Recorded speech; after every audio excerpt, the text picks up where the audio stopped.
আমরা যারা চিকেন খেতে পছন্দ করি, চিকেন কষা কিন্তু তাদের খুব পছন্দের একটি খাবার। আজ আমার হাজবেন্ডের পছন্দের চিকেন কষা তৈরি করলাম, তাই ভাবলাম আপনাদের সঙ্গে শেয়ার করি। ঘরোয়া উপকরণ আর খুব সহজ পদ্ধতিতেও কিন্তু চিকেন কষা তৈরি করা যায়। প্রথমে আমি টুকরো করে রাখা আলুগুলো লবণ এবং হলুদ দিয়ে ভেজে নিচ্ছি। আলু আমি সোনালি করে ভেজে নেব। আলুগুলো ভালোভাবে ভাজা হয়ে গেলে তুলে সাইডে রেখে দেব। আলুগুলো তুলে রাখার পরে আমি ওই আলু ভাজার তেলেই দিয়ে দিচ্ছি তেজপাতা, লবঙ্গ এবং এলাচ ফোড়ন।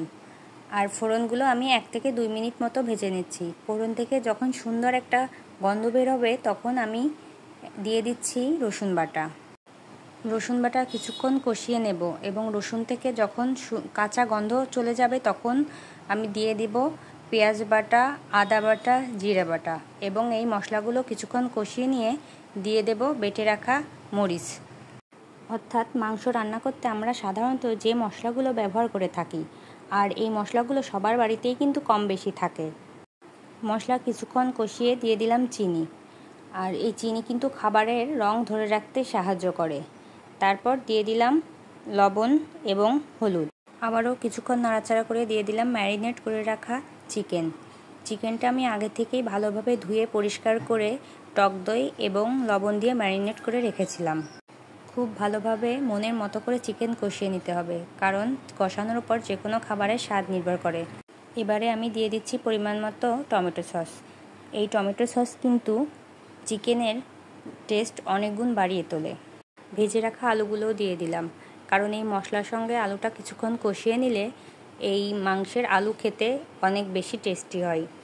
মশলা থেকে যখন তেল ছেড়ে দেবে এবং মশলা চিকেন আর আলুর গায়ে লেগে যাবে তখন বুঝতে হবে চিকেন কষানো কমপ্লিট। এবারে পরিমাণ মতো জল দিয়ে দিতে হবে। আমি এখানে উষ্ণ গরম জল ব্যবহার করছি 2 কাপ। যেহেতু চিকেন কষা তৈরি করব সেহেতু বেশি ঝোলের প্রয়োজন নেই, আর চিকেনের পাতলা ঝোল তৈরি করতে হলে জলের পরিমাণ বাড়িয়ে দিতে হবে। ঢাকনা দিয়ে ঢেকে কিছুক্ষণ রান্না করব, আর মাঝে মাঝে ঢাকনা তুলে সব কিছু ভালোভাবে নেড়ে চেড়ে মিশিয়ে দিতে হবে যেন মশলা আর ঝোল ভালোভাবে মিশে যায়। 5 থেকে 6 মিনিট জাল করার পরে ঝোল অনেকটাই গাঢ় হয়ে এসেছে এবং আমি খুব অল্প তাপমাত্রায় জাল করেছি। আর এখন গরম মশলা দিয়ে দিচ্ছি। গরম মশলা ঝোলের সঙ্গে ভালোভাবে নেড়ে চেড়ে মিশিয়ে নিলাম। এবারে ঢাকনা দিয়ে ঢেকে 10 মিনিট মতো দমে রেখে দেব। এই যে চিকেন কষার ফাইনাল লুক। তেলটা কিন্তু উপরে ভেসে উঠেছে আর দেখতেও খুবই সুন্দর হয়েছে। এখন পরিবেশনের জন্য রেডি। এটা কিন্তু ভাত, রুটি, লুচি সব কিছুর সঙ্গেই ভালো লাগে।